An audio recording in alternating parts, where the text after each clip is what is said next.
ನಿದ್ರೆ ಹೇಗೆ ಬರಲಿಕ್ಕೆ ಸಾಧ್ಯ? ಯಾಕಂದರೆ ಬೆಂಗಳೂರಿನಲ್ಲಿ ಆರಾಮಾಗಿದ್ದರು, ಇಲ್ಲಿಂದ ಬಳ್ಳಾರಿಗೆ ಹೋಗಿರೋದು. ಬಳ್ಳಾರಿ ಜೈಲು ಯಾವ ರೀತಿ ಇದೆ ಗೊತ್ತಿರುವಂಥ ಸಂಗತಿ. ಬಳ್ಳಾರಿ ಜೈಲಿನ ಕರಾಳತೆಯ ಬಗ್ಗೆ ನಿನ್ನೆ ನಾವು ಹಲವಾರು ಸಂಗತಿಗಳನ್ನು ಹೇಳಿದ್ವಿ. ಬಳ್ಳಾರಿ ಜೈಲಲ್ಲಿ ದಿನ ದೂಡುವಂಥದ್ದು ಬಹಳ ಕಷ್ಟ. ರಾತ್ರಿ 1 ಗಂಟೆ ತನಕ ನಿದ್ದೆ ಮಾಡಿಲ್ಲ, ಸೊಳ್ಳೆಗಳ ಕಾಟ, ಯಾವುದೇ ವ್ಯವಸ್ಥೆಗಳಿಲ್ಲ. ಜೈಲು ಭಾಳ ಇಕ್ಕಟ್ಟಾಗಿದೆ. ಯಾಕಂದರೆ ಬರೀ 6 ಅಡಿ ಅಗಲ, 6 ಅಡಿ ಉದ್ದ, 12 ಅಡಿ ಅಗಲ ಇದೆ ದರ್ಶನ್ ಸೆಲ್. ಫ್ಯಾನ್ ಇದ್ರೂ ಕೂಡ ನಿದ್ದೆ ಬರಲಿಲ್ಲ. ಹೀಗಾಗಿ ರಾತ್ರಿ ಎಲ್ಲ ಒದ್ದಾಡಿದ್ದಾರೆ. ಬೆಳಗಿನ ಉಪಹಾರ ಉಪ್ಪಿಟ್ಟನ್ನು ತಿಂದಿದ್ದಾರೆ. ಜೈಲಿನ ನಿಯಮಾನುಸಾರ ಗ್ರಾಮ್ ಲೆಕ್ಕದಲ್ಲಿ ಕೊಡ್ತಾರೆ, 355 ಗ್ರಾಮ್. ಎಂಥ ಸ್ಥಿತಿ ನೋಡಿ, ತೂಕ ಮಾಡಿ ಊಟ ಕೊಡೋದು. ನಿನ್ನೆ ಹೋಗಿ ಮುಟ್ಟಿ ಆದಮೇಲೆ, ಸೆಲ್ನ ಒಳಗಡೆ ಹೋದ್ಮೇಲೆ ದಿನಚರಿ ಯಾವ ರೀತಿ ಇತ್ತು ನಾವು ಅದನ್ನು ತೋರಿಸ್ತಾ ಇದ್ವಿ. ನಿನ್ನೆ ಅವರು ಊಟ ಮಾಡಲಿಲ್ಲ.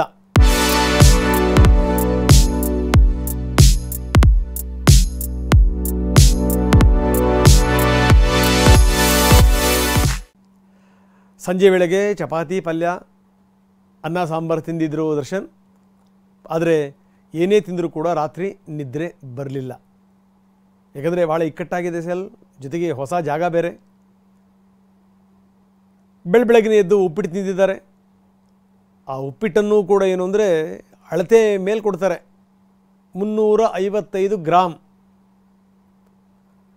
ಹೆಂಗಿದೆ ನೋಡಿ ಸ್ಥಿತಿ. ಇದು ದರ್ಶನ್ ದಿನಚರಿ. ಬಹುಶಃ ಇನ್ನು ಸ್ವಲ್ಪ ದಿವಸ ಬೇಕು ಅಡ್ಜಸ್ಟ್ ಆಗೋಕ್ಕೆ, ಅಕ್ಲಮಟೈಸ್ ಆಗೋಕ್ಕೆ ಬೇಕಾಗುತ್ತೆ ಟೈಮು.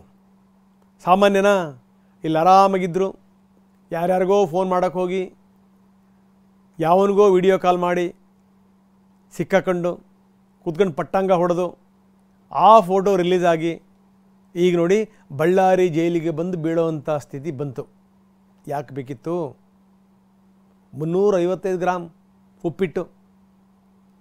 ಎಂಥ ಸ್ಥಿತಿ ನೋಡಿ.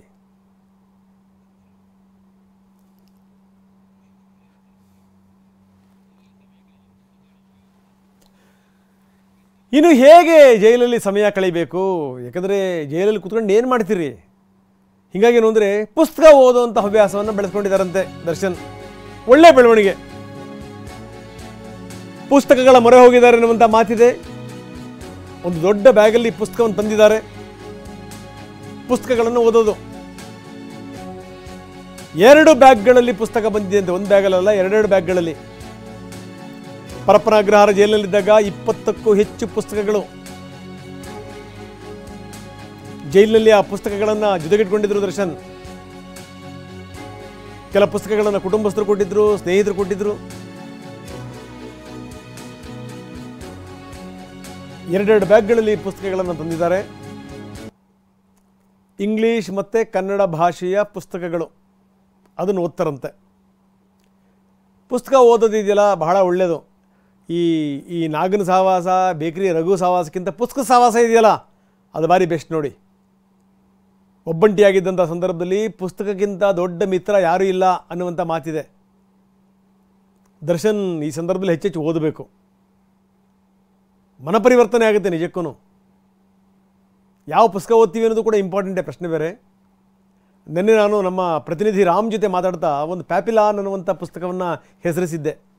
ಪೂರ್ಣಚಂದ್ರ ತೇಜಸ್ವಿಯವರು ಅನುವಾದ ಮಾಡಿರುವಂಥ ಪುಸ್ತಕ. ಅದು ಭಾಳ ಅದ್ಭುತವಾದ ಪುಸ್ತಕ. ಒಬ್ಬ ಕ್ರಿಮಿನಲ್ ಹಣೆಪಟ್ಟಿನ ಹೊತ್ತು ಜೈಲಿಗೆ ಹೋಗುವಂಥವನು, ಅವನ ಜೀವನೋತ್ಸಾಹ, ಅವನು ಪ್ರತಿ ಬಾರಿ ಅವನು ತಪ್ಪಿಸ್ಕೊಳ್ಳಿಕ್ಕೆ ಮಾಡುವಂಥ ಹರಸಾಹಸಗಳು, ಜೊತೆಗೆ ಏನೇ ಆದರೂ ಕೂಡ ಉತ್ಸಾಹ ಕಳ್ಕಳೆದಿರುವಂಥವನ ಮನೋಭಾವನೆ, ಅದೆಲ್ಲವೂ ಕೂಡ ಬಹಳ ಅಚ್ಚುಕಟ್ಟಾಗಿ ಕಟ್ಟಿಕೊಟ್ಟಿದ್ದಾರೆ ಪೂರ್ಣಚಂದ್ರ ತೇಜಸ್ವಿಯವರು.